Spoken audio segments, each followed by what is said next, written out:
Assalamualaikum warahmatullahi wabarakatuh. Waalaikumsalam warahmatullahi Ya, wabarakatuh. selamat siang teman-teman semua. Siang Ibu. Sehat ya? Sehat. Salam sehat dan semangat semuanya. Ya, semoga Amin. semua yang ada di sini bahagia selalu.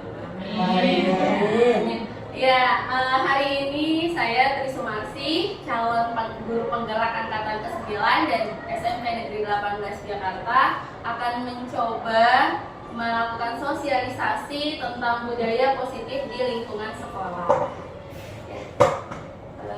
Ya, tujuannya adalah budaya positif di lingkungan sekolah ini pasti perlu ya, kita merasa pasti perlu banget dilakukan untuk menanamkan budaya positif kepada siswa. Jadi siswa itu melakukan disiplin terhadap dirinya nggak cuma gara-gara tata tertib gitu, tapi kita pengennya siswa itu berdisiplin tapi dari hatinya. Nah, ini untuk membangun budaya ini pasti ada beberapa hal yang diperlukan. Yang pertama adalah perubahan paradigma stimulus respon. Kemudian yang kedua adalah konsep dari disiplin positif sendiri. Kemudian yang ketiga adalah keyakinan kelas. Yang keempat, pemenuhan 5 kebutuhan dasar manusia. Kemudian yang kelima adalah 5 posisi kontrol sebagai seorang guru. Kemudian yang keenam terakhir adalah segitiga restitusi dalam pemecahan masalah. Satu-satu kita bahas. Yang pertama adalah perubahan paradigma stimulus respon. Nah, ini untuk membangun budaya yang positif, sekolah perlu menyediakan lingkungan yang aman bagi siswa untuk belajar. Nah, salah satu strateginya adalah dalam bentuk disiplin yang dijalankan selama ini di sekolah kita. Menurut teman-teman, coba disiplin di sekolah kita itu kira-kira seperti apa yang udah jalan? Saya Bu. Iya, Bu Yuyum. Di sekolah kita ini sebenarnya sudah disiplin guru dan anak-anaknya. Ya, alhamdulillah. Tapi untuk anak-anaknya ada sebagian yang sudah disiplin sesuai dengan hati, ada juga yang masih sudah disiplin tapi mengikuti peraturan yang sudah disiplin. Baik, berarti alhamdulillah masih ada juga ya anak-anak kita yang sudah dari hati gitu ya. Tapi masih ada juga, bahkan mungkin masih banyak ya yang disiplin hanya karena tata tertib atau takut sama guru. Nah, ini adalah paradigma yang harus kita ubah lewat budaya. Kalau udah berbicara berbudaya kan harapannya sudah tertanam di dalam hati anak-anak. Jadi nggak perlu lagi kita takut-takutin dengan peraturan, apalagi dengan masuk ruang BK gitu ya. Nah, kemudian untuk yang kedua adalah konsep disiplin positif. Nah, konsep disiplin positif ini merupakan unsur utama dalam terwujudnya budaya positif yang kita cita-citakan. Nah, kalau aja anak-anak itu bisa disiplin, pastinya belajarnya jadi lebih tertib, lebih nyaman. Guru-guru juga nggak perlu ngomel-ngomel kalau lagi ngajar gitu ya. Kita nggak perlu buang-buang energi yang lebih baik kita energinya dipakai untuk menyiapkan bahan ajar, kemudian mengajar dengan baik. Kemudian disiplin ini seringkali memang dikaitkan dengan tata tertib atau peraturan-peraturan sekolah. Nah, kemudian yang berikutnya tadi disampaikan oleh Bu Yuyum ya, anak-anak itu dalam berdisiplin ada yang sudah dari hati tapi juga ada yang takut gitu ya, karena takut akan peraturan, takut akan guru. Nah, itu semua didasari oleh motivasi dari dalam diri seseorang. Nah, ada 3 macam motivasi perilaku manusia. Yang pertama adalah untuk menghindari ketidaknyamanan. Misalnya anak-anak supaya nggak dihukum, ya pasti mereka harus menaati tata tertib. Kemudian yang kedua untuk mendapatkan imbalan atau penghargaan dari orang lain. Nah, seringkali misal ada anak-anak atau bahkan diri kita gitu ya, kalau ingin melakukan sesuatu harus ada rewardnya nih, gitu. Kadang harus iming-imingin dulu, mau dapat apa baru nanti mau melakukan. Nah, kemudian yang ketiga untuk menjadi orang yang mereka inginkan. Nah, ini yang tertanam dalam diri atau dalam hati mereka. Jadi sudah tertanam bahwa mereka ingin jadi orang yang punya nilai-nilai yang baik, nilai-nilai positif dalam dirinya. Nah, itu mungkin yang sudah disebut sebagai keyakinan, sudah ada tertanam di dalam dirinya. Kemudian, nah ini yang kita sebut sebagai keyakinan kelas. Biasanya kalau di kelas kita berbicara tentang tata tertib di kelas, atau kita udah buat apa sekarang ya, kesepakatan ya di kelas kita semua pasti udah bikin kesepakatan kelas, entah itu untuk wali kelas ataupun juga untuk setiap mata pelajaran. Nah, sekarang ada yang disebut sebagai keyakinan kelas gitu. Sebenarnya seperti halnya kesepakatan dibuat berdasarkan kesepakatan antara guru dengan murid. Nah, kalau keyakinan ini lebih abstrak dan lebih gimana? Kalau keyakinan itu kan seperti agama gitu ya. Kayak udah meyakini, udah tertancap di dalam hati dan itu harus dihargai gitu. Nah, jadi kalau keyakinan kelas ini berupa pernyataan yang universal dan biasanya itu isinya adalah nilai-nilai kebajikan gitu, yang harapannya memang semuanya pengen gitu untuk memiliki nilai-nilai tersebut. Dan biasanya nggak terlalu banyak supaya semuanya ingat. Misalnya hadir di kelas tepat waktu gitu ya. Nah, biasanya keyakinan kelas ini dibuat dengan kalimat yang positif. Kalau peraturan kadang-kadang kan tidak boleh datang terlambat gitu ya, masih menggunakan kata-kata yang negatif. Kalau keyakinan ini sudah dibuat dalam bentuk kalimat yang positif, tidak ada kata tidak atau jangan. Kemudian mendengarkan guru saat mengajar. Kadang-kadang kalau saya lihat anak-anak bikin kesepakatan tidak boleh mengobrol gitu ya. Dilarang mengobrol, dilarang tidur gitu ya. Kita bisa ubah dengan kalimat-kalimat positif, misalnya aktif dalam pembelajaran. Nah, ini yang apa tuh? Iya, Bu. Gimana kalimatnya contohnya? Iya, ini contohnya. Misalnya jangan terlambat, kita ganti dengan hadir di kelas tepat waktu. Kemudian jangan ngobrol, misalnya kita ganti dengan mendengarkan saat guru sedang berbicara. Nah, kemudian pemenuhan 5 kebutuhan dasar manusia. Nah, ini untuk pemenuhan 5 kebutuhan dasar manusia ini didasari oleh semua tindakan yang kita lakukan pasti ada alasannya. Nah, biasanya alasan itu pasti karena kita ingin memenuhi sesuatu. Misal, kita mau makan nih, pasti karena kita lapar. Supaya kita nggak sakit mah, kita harus penuhi kebutuhan kita yaitu makan. Nah, di sini kebutuhan dasar dari manusia secara umum ada 5. Yang pertama adalah kebutuhan untuk bertahan hidup. Ya, kebutuhan untuk bertahan hidup, entah itu sandang, pangan, papan. Kemudian kebutuhan akan cinta dan kasih sayang. Kebutuhan untuk bisa diterima nih sama teman-teman kita, sama keluarga kita. Kemudian kebutuhan untuk kebebasan. Pastilah kita nggak mau dikekang sama apapun, entah itu peraturan atau orang lain, kita nggak mau dikekang. Nah, kita harus punya pilihan. Nah, itu juga suatu kebutuhan. Kemudian kebutuhan akan kesenangan. Pasti dong, sesekali kita mau refreshing, yang bilang healing lah gitu ya. Nah, kemudian kebutuhan akan penguasaan. Kadang-kadang kita juga pengen memiliki kekuasaan gitu, seperti seorang wali kelas pengen dong memiliki kebutuhan penguasaan ini di dalam kelasnya supaya anak-anaknya bisa tertib. Sebagai guru juga kan kita pengen bisa menguasai kelas supaya kelas kita bisa tertib dan nyaman buat belajar. Nah, ketika seorang anak misalnya murid melakukan suatu kesalahan, pasti mereka melakukan itu karena mereka merasa ada satu kebutuhan dasar dari mereka yang belum terpenuhi. Misal, kebutuhan akan kebebasan nih.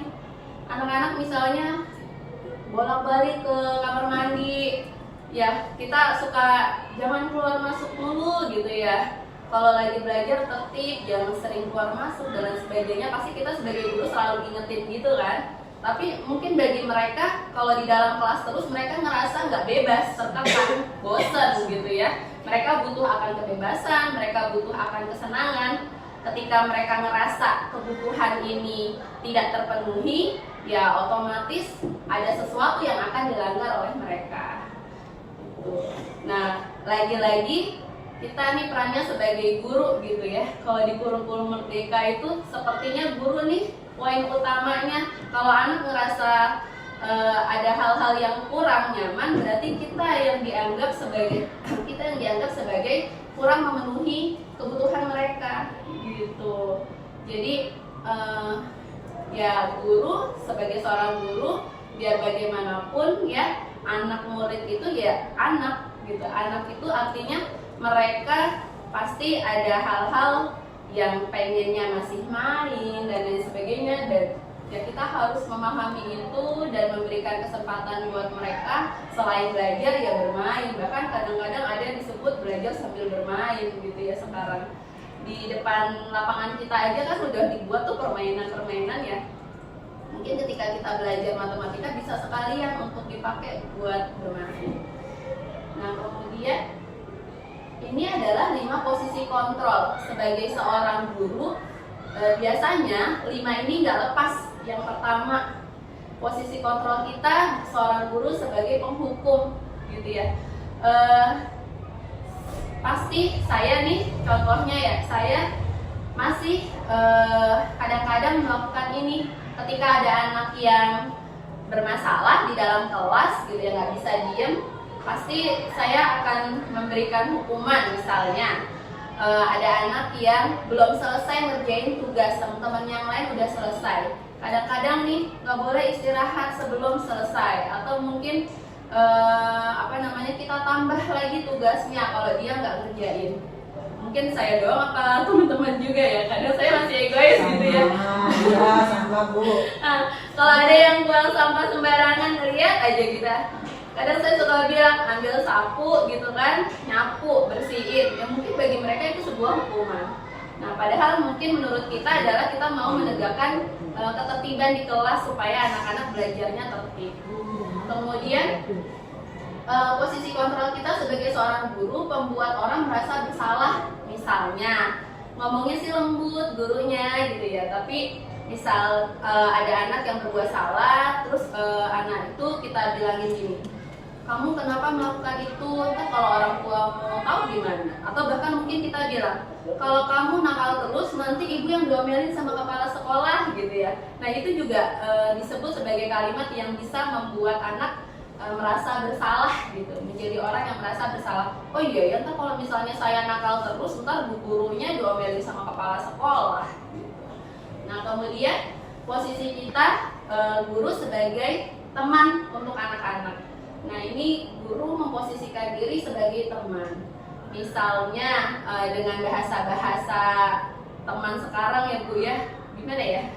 Lo gitu? Ya enggak juga sih, mungkin supaya kadang-kadang kita nih pengen anak-anak deket sama kita gitu ya. Kadang kan kita perlu dengan bahasa-bahasa yang mengikuti mereka. Iya, ngikutin anak-anak gitu. Nah, jadi kita tuh memposisikan diri kita sebagai anak, teman. Supaya apalagi kalau misalnya anak itu punya masalah, pasti kan biar mereka mau cerita gitu ya. Kita sering banget memposisikan ini. Bukannya itu kalau kita jadi teman terburuknya pada kurang ajar, supaya gampangin kita. Nah itu mungkin dalam konteks tertentu ya Bu ya, nggak setiap saat. Kalau gitu nanti kita dikecilin sama murid. Ya nanti muridnya jadi kurang ajar juga repot. Nah kalau misalnya ini juga bisa, kadang-kadang kalau kita udah jadi teman gitu ya, nggak ingat apa waktu itu udah kita bantuin nih gitu. Misalnya anak kita sering berulah gitu ya, anak sering berulah, kemudian kemarin kan udah dimaafin, misalnya nggak sampai ruang BK kasusnya, terus nggak inget apa, ntar berulah lagi ya, mohon maaf berarti harus masuk lagi ke ruang BK gitu ya. Tapi dengan bahasa yang santai atau apa, seolah-olah sebagai teman ya, kadang-kadang anak juga kalau sama teman kan lebih care ya mereka ya gitu. Kemudian monitor, guru sebagai pemantau atau mengawasi. Misalnya ada anak yang melakukan kesalahan, dia tidak mengerjakan tugas gitu ya. Kita tinggal kasih lihat aja, kesalahan kamu apa? Nggak ngerjain tugas Bu misalnya. Kamu tahu kalau nggak ngerjain tugas, kesepakatan kelas kita seperti apa gitu ya. Misal, oh iya Bu, saya nggak dapat nilai, atau saya harus ngerjain tugas lagi, atau saya tugasnya ditambah gitu ya. Dengan mereka ngelihat itu aja, ingat-ingat kesepakatan yang sudah kita buat, itu kita disebut sebagai posisi monitor atau pengontrol ya. Nggak perlu kita marah-marah, tinggal kasih tahu aja kamu kesalahannya apa, terus harus gimana. Kemudian yang terakhir, guru sebagai manajer. Kalau manajer kan berarti memanage. Nah, guru mempersilahkan murid untuk mempertanggungjawabkan perilakunya dan mencari solusinya. Biasanya kalau misalnya ada anak yang berbuat salah, kita tinggal memberikan kesempatan anak itu, ya udah kamu misalnya nggak piket, terus konsekuensinya apa gitu ya. Tinggal kita tanya mau gimana gitu.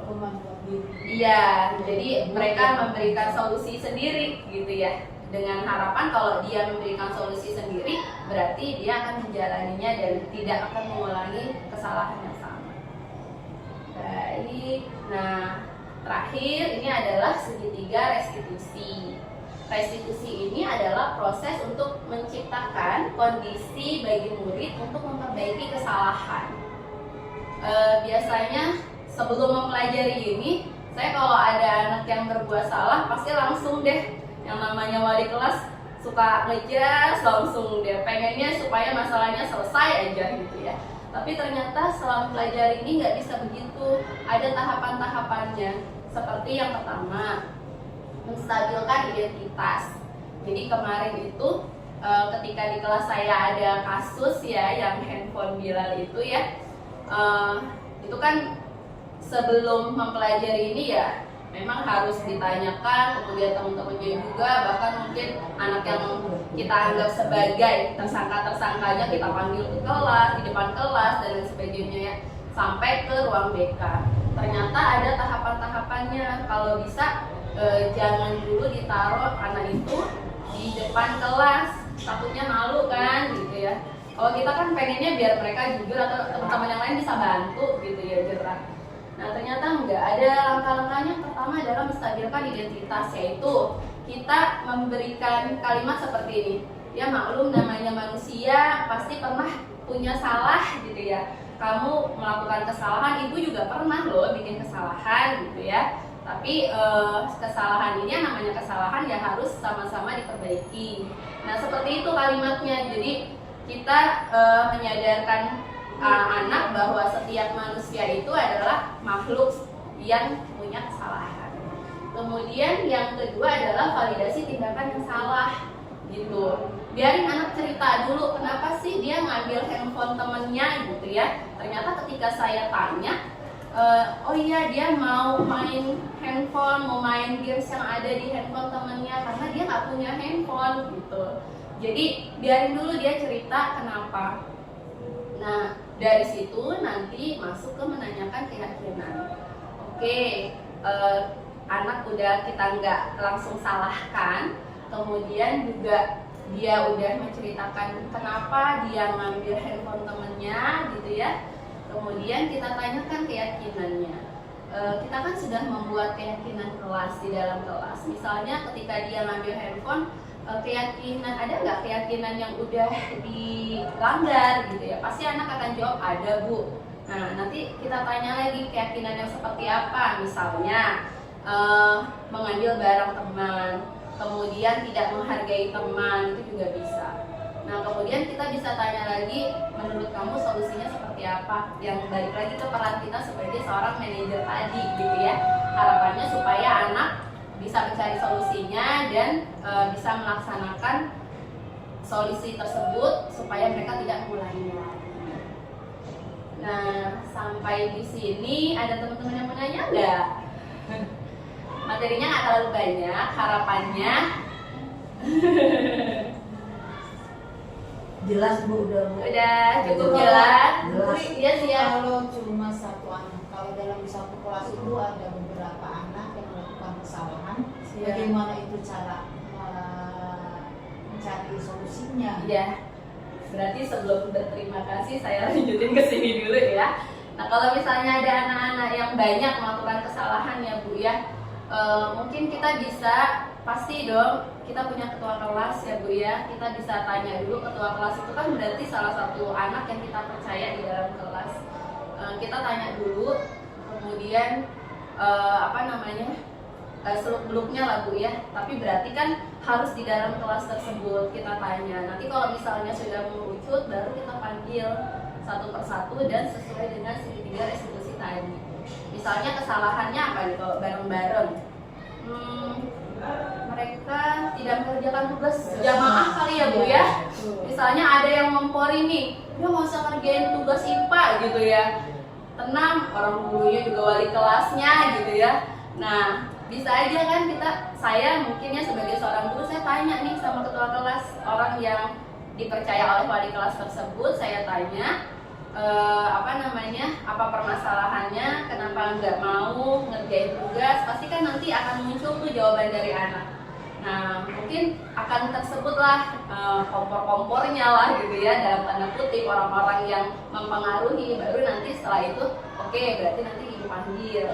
Nah, ini bisa panggil mungkin ke ruang guru atau ke ruang khusus. Kalau saya biasanya di lab itu saya panggil. Nah, itu nanti bisa kita lakukan tadi segitiga restitusi. Kembali lagi kita stabilkan identitasnya. Pasti kan kita juga yang tadi ya, kembali ke setiap manusia punya 5 kebutuhan dasar yang harus dipenuhi. Mungkin mereka pengen bebas sekali gitu kan. Nah, itu bisa dijadikan validasi tindakan yang salah buat mereka, alasan mereka mau nggak ngerjain tugas gitu ya. Nah, nanti kalau misalnya udah ketahuan dari orang-orang tersebut ya, nah kita bisa sama-sama cari solusinya. Apalagi kalau misalnya sama guru-guru yang lain kan nggak enak ya, kita sebagai wali kelas juga kan. Nah, otomatis anak-anak biasanya kan kita minta untuk mereka minta maaf sama gurunya dan ya ngomong sama gurunya untuk menjadi tidak melakukannya lagi gitu ya, dan sebagainya. Mungkin itu Bu Yuyun, tetap harus di dalam kelas kalau berjamaah seperti itu ya, tapi kalau udah mengerucut baru bisa dilakukan. Mungkin itu teman-teman, kalau ada yang masih kurang jelas boleh nanti ditanyakan lagi. Sudah cukup? Sudah cukup. Iya, teman-teman terima kasih udah hadir, udah mau mendengarkan sosialisasi ini, walaupun saya juga masih banyak kekurangan ya. Insya Allah kita sama-sama belajar. Di sini saya ucapkan terima kasih sekali lagi ya. Salam guru penggerak, tergerak, bergerak, dan menggerakkan ya. Assalamualaikum warahmatullahi wabarakatuh. Belajar Pancasila, cerdas berkarakter itu kita. Assalamualaikum warahmatullahi wabarakatuh. Waalaikumsalam warahmatullahi wabarakatuh. Oke, selamat pagi semua kelas 7. Gimana kabarnya? Baik. Sehat? Walafiat. Sehat? Sehat. Oke, alhamdulillah. Baik anak-anak, hari ini kita akan membahas mengenai keyakinan kelas. Kita akan buat nih yang namanya keyakinan kelas. Nah, biasanya kita hanya membuat yang namanya peraturan kelas, ya. Nah, kalau sekarang yang akan kita buat adalah keyakinan kelas. Ada nggak yang tahu bedanya peraturan kelas sama keyakinan kelas? Ada Bu. Apa coba Raihan? Sama peraturan. Ya, dan Ada yang tahu? Kalau peraturan biasanya dibuatnya sama Sekolah.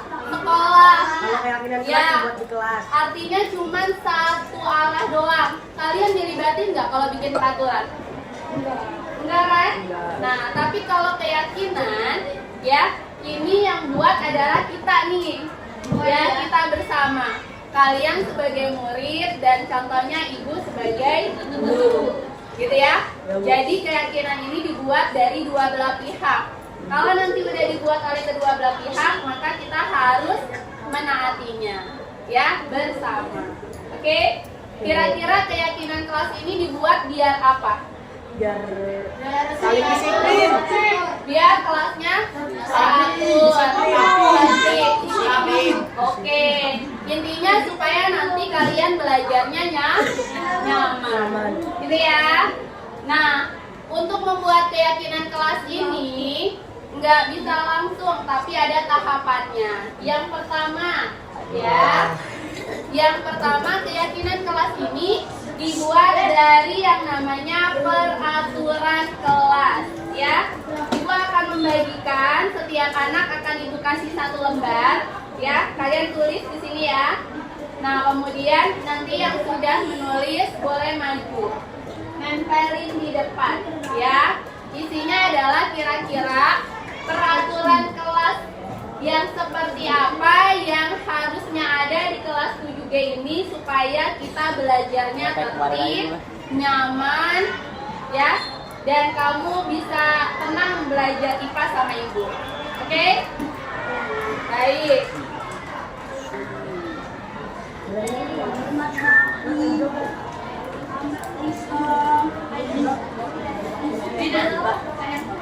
Tulis pakai pulpen ya.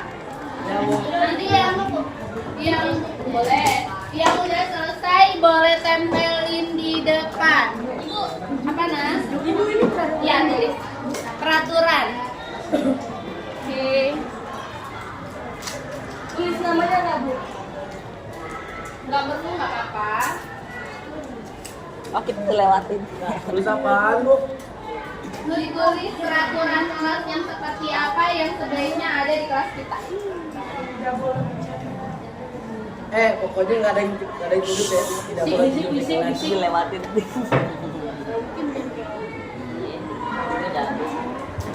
Bilang ini lewatin doang. Bebas tulisnya Nak. Iya bebas, kamu mau yang kayak gimana? Tapi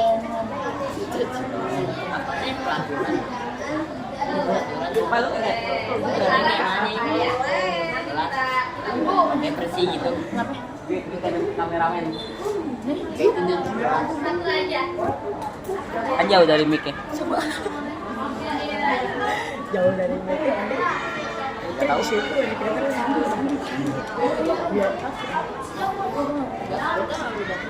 Udah, Bu. Yang muda boleh tempel di depan Nak. Enak banget tadi.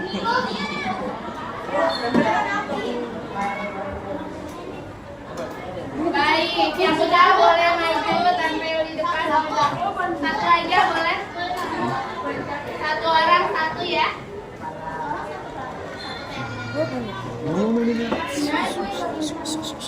Kita jatuh. Ya. Satu orang satu. Bergantian ya. Sedikit ya. Itu hampir aja pun tadi jatuh loh. Senggol.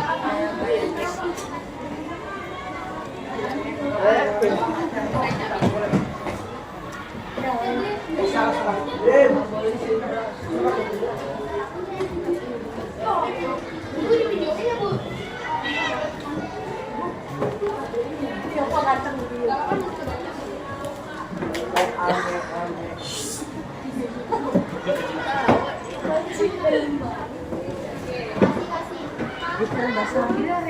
Banyak ya.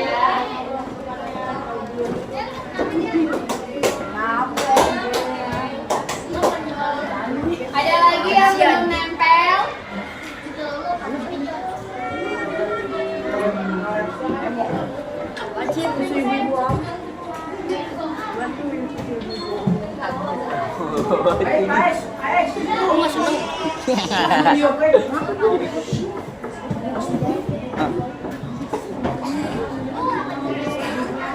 Semangat ya. Duduk.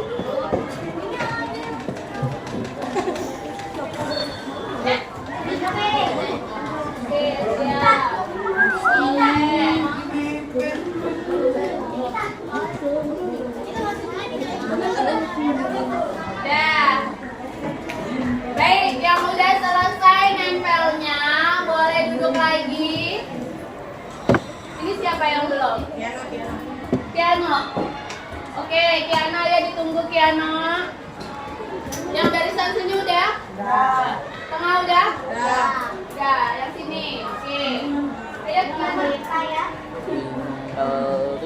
Baik, Ibu coba bacain satu-satu ya.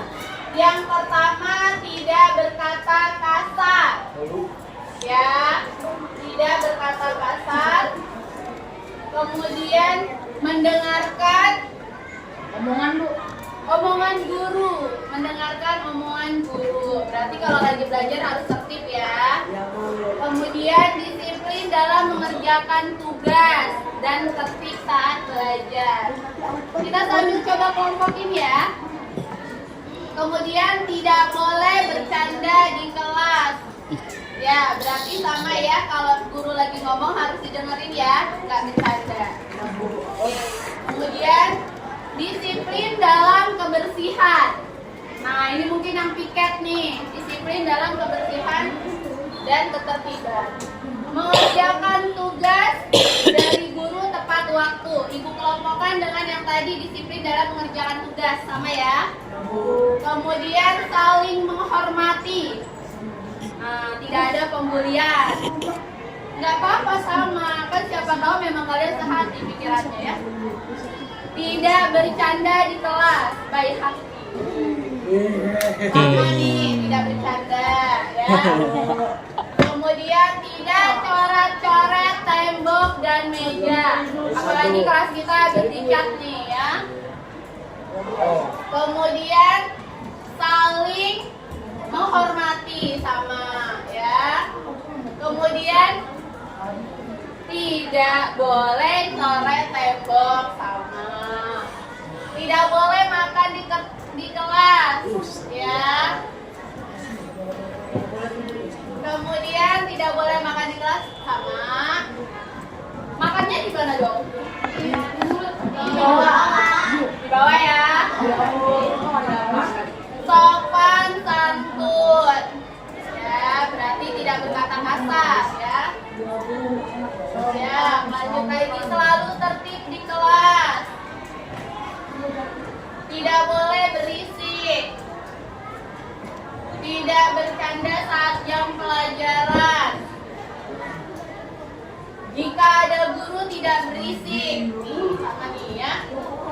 Kemudian tidak membantah guru dan orang tua di rumah. Berarti harus saling menghormati ya. Tidak tidur di kelas. Siapa yang suka tidur di kelas? Satu lagi, harus izin ketika ingin ke toilet. Haris. Ya. Wajib memakai seragam lengkap ya.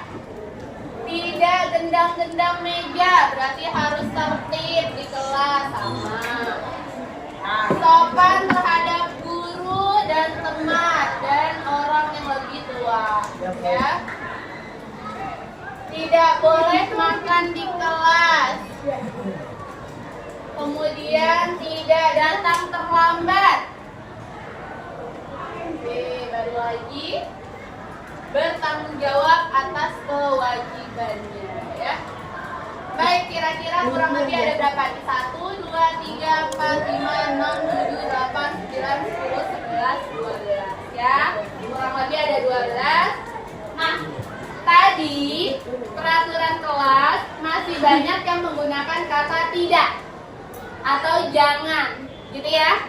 Menggunakan kata-kata yang negatif, ya, yang negatif. Nah, sekarang kita coba ubah, ya.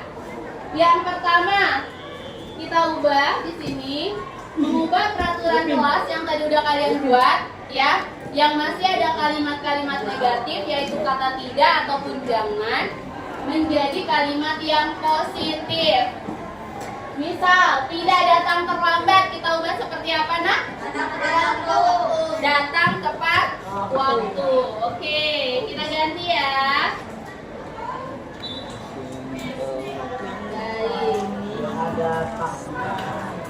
Iya, ada, datang. Ya, Bu. Oke, yuk kita coba mulai ya. Yang pertama datang tepat waktu. Kemudian nih, tidak berkata kasar, sopan santun terhadap guru dan orang yang lebih tua atau teman gitu ya.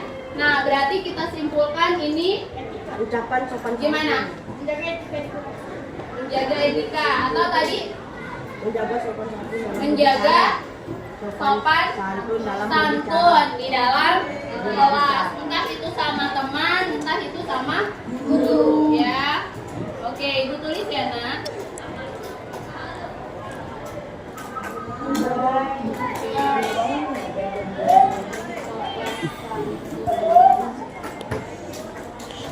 Oke, kemudian kelompok ketiga, mendengarkan omongan guru, tidak boleh bercanda di kelas, selalu tertib di kelas, tidak boleh berisik, tidak bercanda saat jam pelajaran.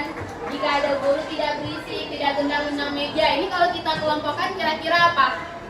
Tertib. Tertib dalam Pelajaran. tertib di dalam kelas ya. Wabil khusus adalah kalau lagi belajar. Tertib di dalam kelas. Oke, selanjutnya disiplin dalam mengerjakan tugas, kemudian mengerjakan tugas dari guru tepat waktu. Nah, berarti disiplin dalam mengerjakan tugas ya.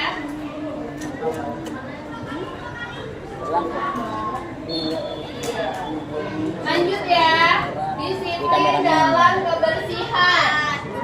Berarti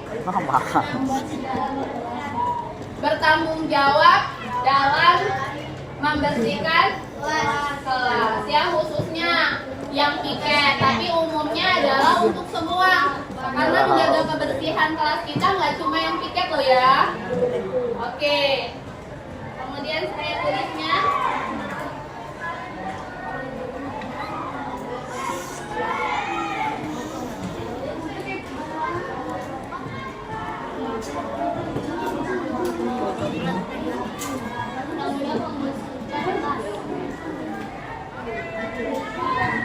oke, selanjutnya saling menghormati, tidak membantah guru dan orang tua di rumah. Kalau kita gabung jadi apa nak? Jaga etika tuh nggak apa-apa, saling menghormati, saling menghormati. Itu aja ya secara umum ya.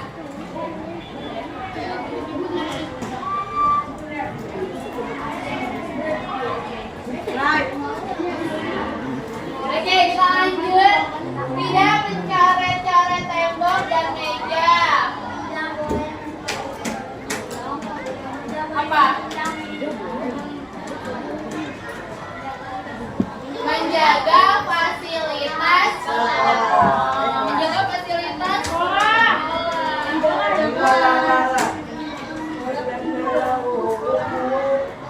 Ya. Ayo nak, duduk yang benar nak.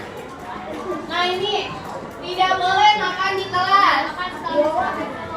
Makan saat istirahat di tidak tidur di kelas. Makan saat istirahat di luar kelas ya. Ya. Boleh lanjut lagi. Tidak tidur di kelas. Diganti menjadi apa nih nak? Gimana? Bangun saat pelajaran. Kalau tidur di kelas berarti kalau lagi belajar ikutan belajar nggak? Enggak. Kemudian kalau sama gurunya diajak diskusi nyambung nggak? Enggak. Kalau gitu ibu tawarkan gimana kalau tidak tidur di kelas diganti dengan aktif dalam pembelajaran. Boleh? Kita tidur di kelas. Oke, lanjut ya. Nah ini harus izin ketika ke toilet. Bener ya? Harus izin ketika ke toilet. Ini udah kalimat positif? Udah Bu. Udah, berarti itu tinggal salin ya. Izin ketika ke toilet. Meminta izin gitu ya.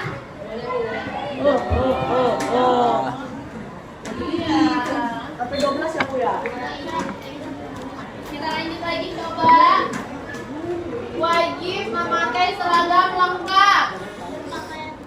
Memakai seragam yang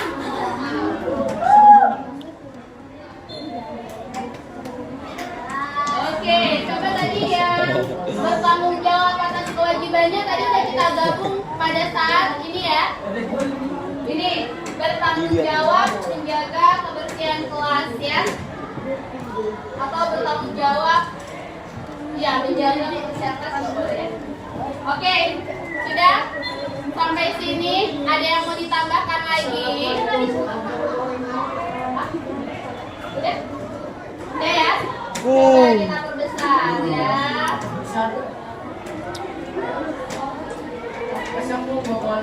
Oke, boleh kita lihat. Oke, ya. Semua lihat ya. Nah, ini tadi sudah kita ubah. Datang tepat waktu, sopan santun di dalam kelas, tertib di dalam kelas, disiplin dalam mengerjakan tugas. Sebenarnya disiplin dalam mengerjakan tugas bisa aja tugas-tugas yang memang dalam pembelajaran, bisa juga tugas kita misalnya dalam piket, ya kan? Kemudian saling bertanggung jawab, menjaga kebersihan kelas, saling menghormati, menjaga fasilitas sekolah. Tidak ada coret-coret tembok ataupun meja. Makan saat istirahat di luar kelas. Kemudian aktif dalam pembelajaran, artinya nggak tidur kalau lagi belajar. Meminta izin ketika ke toilet dan memakai seragam yang lengkap. Ya, ini sudah disepakati atau belum? Belum. Oke, kita sepakati. Boleh kita sepakati? Sepakat. Boleh? Boleh. Oke, kita lihat lagi. Nah, menyaringkan peraturan menjadi nilai-nilai kebajikan. Ya, dari sini. Ya. Oke, kita ambil nilai-nilai kebajikannya. Nah, datang tepat waktu berarti nilai kebajikannya apa, Nak? Datang tepat waktu. Nilai kebajikannya apa kira-kira? Sama ya? Datang tepat waktu ya. Oke, sopan santun di kelas. Di dalam kelas berarti nilai kebajikannya adalah sopan santun. Tertib di dalam kelas. Sama ya, menjaga ketertiban ya.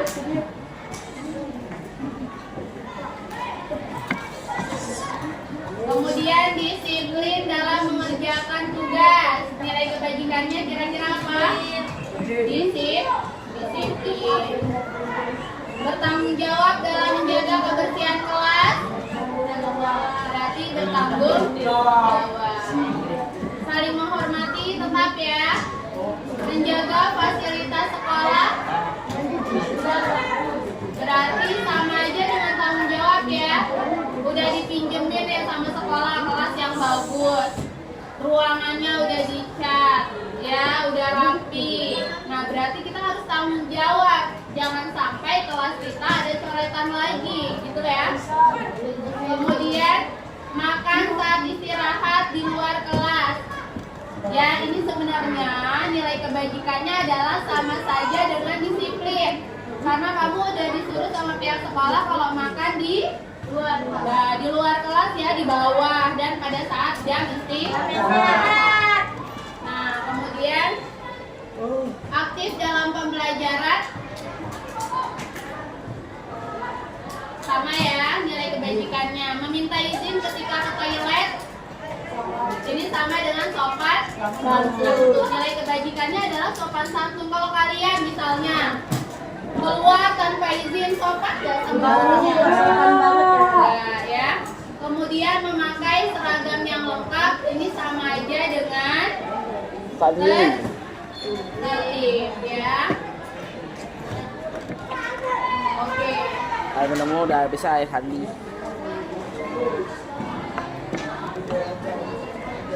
Nah, dari semua itu kita sudah sarikan. Ternyata dari 12 peraturan tadi kita ubah menjadi kalimat positifnya. Muncullah yang namanya ya nilai-nilai kebajikan ada 7 kurang lebih ya. Oke, Ibu bacakan karena tidak tampil. Yang pertama adalah menyaringkannya, datang tepat waktu. Nah ini baca ya. Datang tepat waktu, sopan santun. Kalau udah sopan santun berarti di bicaranya dijaga, tingkah lakunya dijaga, ya, baik itu sama guru maupun sama teman dan orang tua. Kemudian menjaga ketertiban. Kalau lagi belajar di dalam kelas, nggak boleh gendang-gendang, ya, boleh nggak ngobrol? Apalagi berantem di dalam kelas, ya. Berantem tuh kayak Kemudian, ya, disiplin. Disiplin sebenarnya datang tepat waktu juga disiplin ya. Berarti ini nanti dikerucutin lagi bisa jadi 6. Disiplin dalam kehadiran. Kemudian kayak tadi, kalian habis olahraga, ya, habis olahraga. Ini harus disiplin, jangan sampai habis olahraga, ya, ibu kasih waktu 10 menit supaya kalian bisa ganti baju. Molor jadi 20 menit. Lama-lama nanti jam pembelajaran IPA-nya berkurang kalau kalian gak disiplin, ya. Oke, kemudian bertanggung jawab. Tanggung jawab terhadap tugas. Baik itu tugas-tugas yang diberikan oleh guru, tugas dalam mengerjakan piket kelas, dan juga tanggung jawab dalam menjaga fasilitas sekolah, ya. Saling menghormati, gak cuma sama guru, tapi juga sama teman. Masih ada nggak teman-teman yang, Bu, saya dikatain? Sering Bu, ya Allah tuh, ya kasihan kan temennya. Nah, kalau kalian ngatain teman, berarti kalian melakukan pembulian verbal. Berarti kalian sudah melanggar nilai kebajikan, yaitu saling menghormati antar teman. Ya, tidak boleh tidak menghormati teman. Kita harus menghormati. Ya, berarti hormat tuh nggak cuma begini loh ya. Ya, tadi pada saat upacara Bola bilang, ya, menyayangi teman katanya gitu. Iya, pembina upacaranya tadi Bola kan. Bola bilang kita harus menyayangi teman, ya. Tidak boleh ada pembulian. Kalian ngatain teman itu namanya adalah pembulian verbal. Oke. Dan aktif dalam pembelajaran. Jangan tidur kalau lagi belajar, ya. Baik, anak-anak, sampai di sini kita sudah membuat keyakinan kelas dan juga nilai-nilai kebajikan. Sudah, oke, bisa disepakati nggak ini semua? Bisa, alhamdulillah. Benar. Kalau coba semua udah sepakat? Sudah Bu. Udah. Kalau udah sepakat berarti konsekuensinya kita harus melakukannya, menjalankannya. Kalau ya dalam perjalanan selama 1 tahun pembelajaran ini di kelas, ternyata ada teman kalian yang melanggar kesepakatan kelas kita, berarti harus menerima konsekuensinya. Oke? Nah, insya Allah yang namanya konsekuensinya tidak akan memberatkan kalian, tapi akan menjadi pembelajaran yang mendidik, ya. Oke, demikian kesepakatan kelas ini kita buat, ya. Kita tutup. Billahi taufiq wal hidayah. Wassalamualaikum warahmatullahi wabarakatuh. Pancasila.